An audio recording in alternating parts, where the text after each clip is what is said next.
Good evening. You are watching the news from the Sultanate of Oman television. First, the headlines. His Majesty Sultan Qaboos sends a cable of condolences to His Highness the Emir of Qatar on the death of His Highness Prince Sheikh Khalifa bin Hamad Al Thani. His Highness Sayyid Fahad bin Mahmoud Al Saeed stresses that the Sultanate is moving forward to the development of the legal and judiciary system to fulfill the requirements of the social and economic growth of the country. 80% of the first phase of Khazan natural gas project is completed. And the Ministry of Health launches 2 documents on rejection of assault on health workers at the healthcare institutions and patients' rights and duties.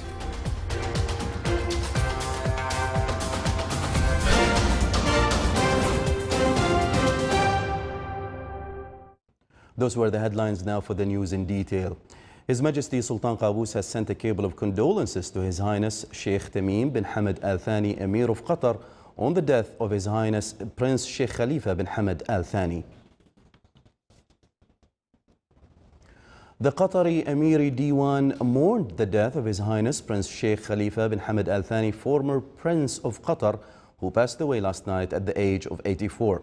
His Highness Sheikh Tamim bin Hamad Al Thani, Emir of Qatar, ordered announcement of mourning in Qatar for 3 days. Sheikh Khalifa was the 6th Prince of Qatar and took power since 1972 till 1995. During his reign, Qatar witnessed achievement of civilizational and developmental leaps in various fields and in the utilization of its natural wealth in advancing development. He was also considered one of the founders of the Gulf Cooperation Council countries.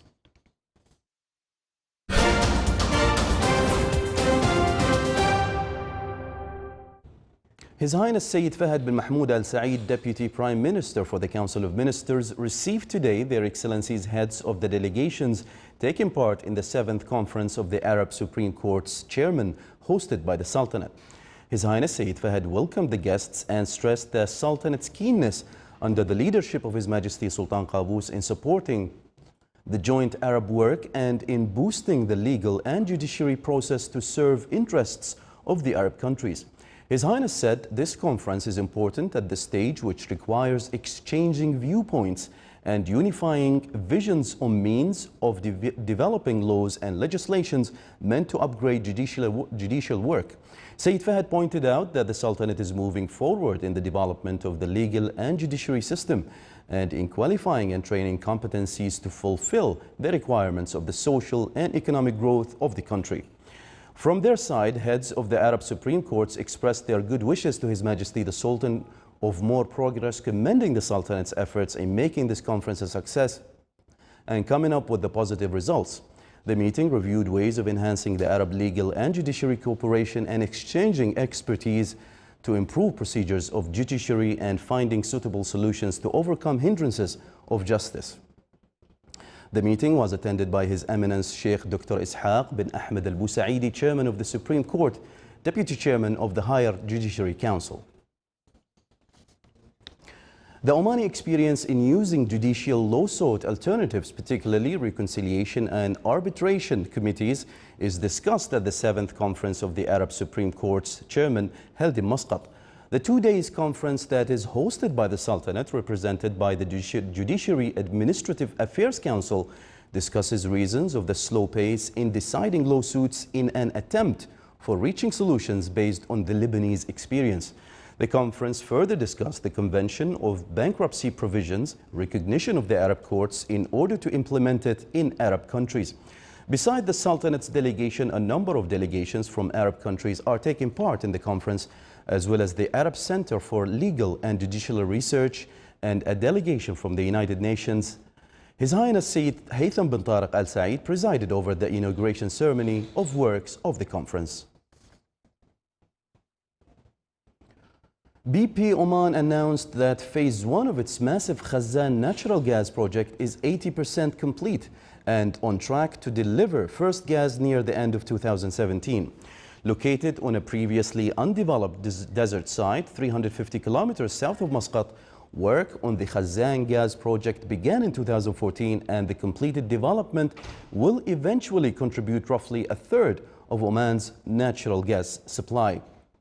The vast majority of the infrastructure is already in place, including 56 kilometers of roads, several kilometers of power lines, and a 60-kilometer water pipeline. Foundations and structures have also been put in place, and equipment installations is in progress for the two-train central gas processing facility. The Khazan drilling program is also on track, with 38 of the 50 wells needed by First Gas already drilled.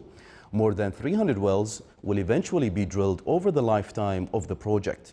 BP has plans in place, with extensions to be contributing 1.5 billion cubic feet of gas per day to the Omani market.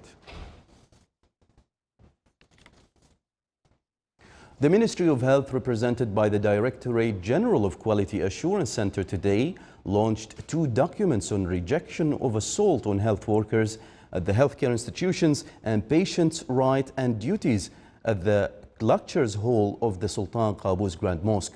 The patients' rights and duties document includes a range of items: access to the health services, safety and security, communication, participation in the treatment plan, privacy, respect and appreciation. The Ministry of Health is committed to maintaining its employees not to expose themselves to any harm which affects their productivity, so they can perform their duties in a safe and free of violence environment. Therefore, the ministry developed a clear policy to reduce violence during work time. His Excellency Dr. Abdullah bin Nasser Al-Harrasi, Chairman of the Public Authority for Radio and Television, presided over the launching ceremony.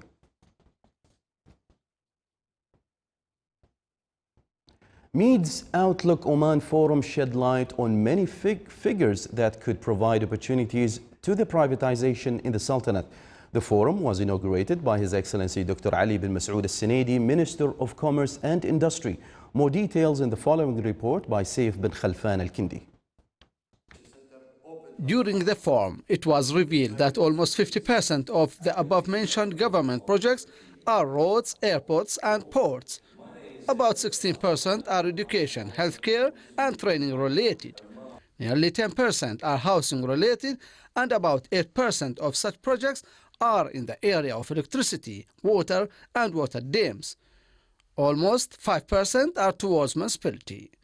During the event, His Excellency Dr. Ali bin Masoud Al-Sunaidi, Minister of Commerce and Industry, delivered a speech pointing out that times of tight budget like these provide an opportunity for public-private partnership and private sector ownership and finance.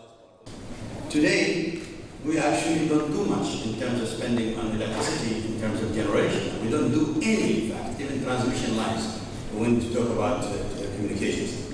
It's expected to support this area in order to pave the way for a true shift and adequate transfer of assets from the government to the private sector. His Excellency Sheikh Abdullah Al-Salmi, Executive President, Capital Market Authority, talked about the importance of this forum. He said, I think the capital market has to play a vital role in the coming future, and the PPP is one of the issues being discussed, and even in Tanfid has been discussed. And for example, in Tanfid there's a proposal to to go for REITs, and that's I think a good model for the government, and the government is intention now to not to invest, for example, in real estates or in the infrastructure. Further expansions are underway at industrial states in Suhar, Salala and Duqm. This will encompass expansions of established large-scale manufacturing as well as a new generation of projects that will create output, employment and opportunities for the private sector. Outlook Oman looks deeply for seizing opportunity for privatization to pave the way toward economy reform. Saif Al-Kindi for English News, Muscat. More than 2 billion Omani riyals is the volume of expatriate remittances during the first half of the current year. The indices point out that the volume of remittances increased by 1% this year compared to the same period in 2015. The National Center for Statistics and Information recorded that the number of expatriate manpower during 2011 reached 1.1 million. It increased during the period between 2012 to 2015 to reach more than 1,700,000. As of until October 2016, the expatriate manpower in the Sultanate reached more than 2 million people. Still to come in our news bulletin. Oman Air is awarded the best airline in the Middle East, Africa and Europe.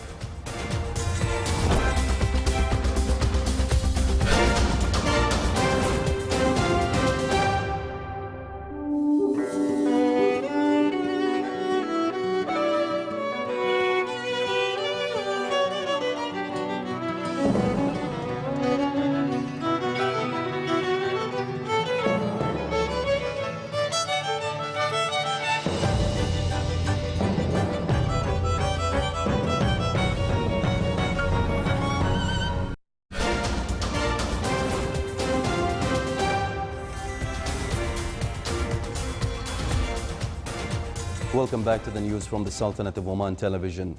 The Regional Education Forum was held in the Governorate of Muscat in cooperation with the Islamic Educational, Scientific and Cultural Organization, ISESCO. The two-day forum discussed a number of topics related to various strategies to develop the education process through digital conversion. It also focused on application of e-education in the school's curricula, in addition to providing the opportunity for learning, exploration and creativity. It also discussed the challenges facing this field and ways to overcome them. The experts in the forum stressed on the necessity of digital conversion in schools' curricula and studies. A seminar on economic empowerment project development was held in the Governorate of Muscat. It came within the Ministry of Social Development's approach for the empowerment of social securities and low-income families. The two-day seminar discussed a number of work papers on supporting social securities families as well as projects of food security. The accompanying exhibition included various Omani products and items. The seminar was presided over by His Excellency Nasser bin Khamis Al-Jashmi, Under-Secretary of the Ministry of Finance. Within the framework of GCC joint security work, the Royal Oman Police will take part in the joint tactical drill Arabian Gulf Security, which will be held in the Kingdom of Bahrain at the end of October. The drill aims at coordinating efforts and enhancing ties of cooperation in security fields in implementation of the GCC comprehensive security strategy for tackling security challenges and evaluating preparedness of joint forces. The 5th Royal Oman Police ROP Infantry competition was concluded on the military parade ground of Sultan Qaboos Academy for Police Sciences in Nizwa after days of competitiveness among various police formations. 29 teams of the different ROP formations took part in the competition. The teams were evaluated in terms of infantry and military acts. The ceremony was presided over by Major General Hamad bin Sulaiman Al-Hatmi as Assistant Inspector General of Police and Customs, who honored the teams winning the first places in the competition. After that, the teams performed an infantry show and military acts through which they proved their efficiency and excellence. The Lebanese Week exhibition kicked off at Oman Convention and Exhibition Center today under the patronage of Saeed bin Saleh Al-Qumi, Chairman of Oman Chamber of Commerce and Industry, OCCI. The three-day event is organized by Muscat Expo and MICE Lebanon in cooperation with OCCI and Chamber of Commerce and Industry and Agriculture of Beirut and Mount Lebanon. The event aims to market Lebanon in the Sultanate and expand horizons for Lebanese economic sectors in this promising market, in addition to developing bilateral economic trade and investment relations and for activating cooperation between businessmen in the two countries. The exhibition is a pivotal event where 100 participants showcase products and services in sectors such as tourism, Lebanese franchising, Lebanese cuisine, banking, real estate and investments, furniture, jewelry, foodstuff, construction, media and many more, which will strengthen the competitiveness of Lebanese products in the Omani market and increase its stake as well. The Sultanate will host two big Scouts events on the Arab level, namely the 28th Arab Scouts Conference and the 3rd Scouts Forum for the youth. This came in a press conference in Muscat by the Ministry of Education, represented in the Directorate General for Scouts and Guides. It was revealed that around 350 Scout leaders will take part in the Arab Scouts Conference. The press conference also focused on the preparedness of the Sultanate for the two events, as well as the preparation of a number of entertainment and touristic programs.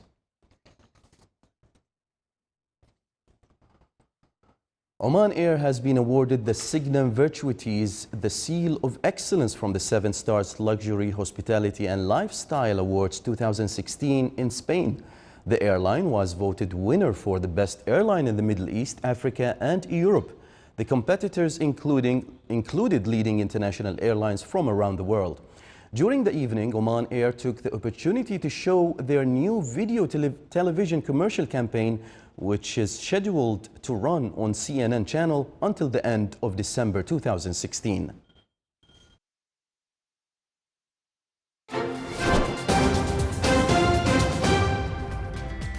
Now for the general weather forecast around the Sultanate.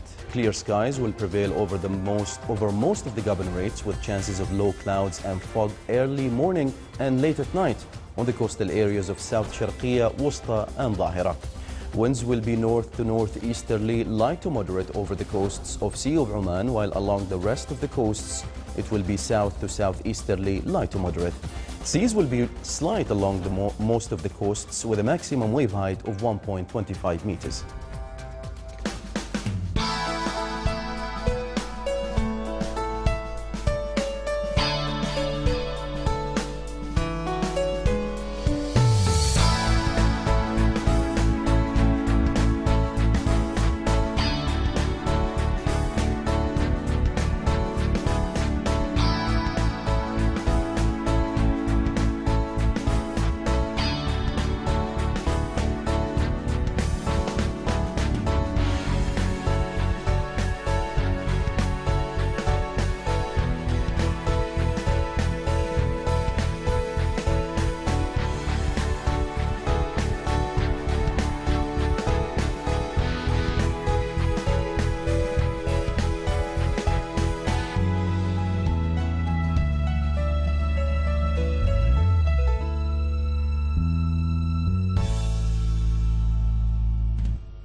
This is the Sultanate of Oman television. Before we end tonight's bulletin, here are the main points once again. His Majesty Sultan Qaboos sends a cable of condolences to His Highness the Emir of Qatar on the death of His Highness Prince Sheikh Khalifa bin Hamad Al Thani. His Highness Sayyid Fahad bin Mahmoud Al Saeed stresses that the Sultanate is moving forward to the development of the legal and judiciary system to fulfill the requirements of the social and economic growth of the country. 80% of the first phase of Khazan natural gas project is completed. And the Ministry of Health launches 2 documents on rejection of assault on health workers at the healthcare institutions and patients' rights and duties. With that, we come to the end of tonight's news bulletin. From all of us here at the newsroom and the studios, it's good night.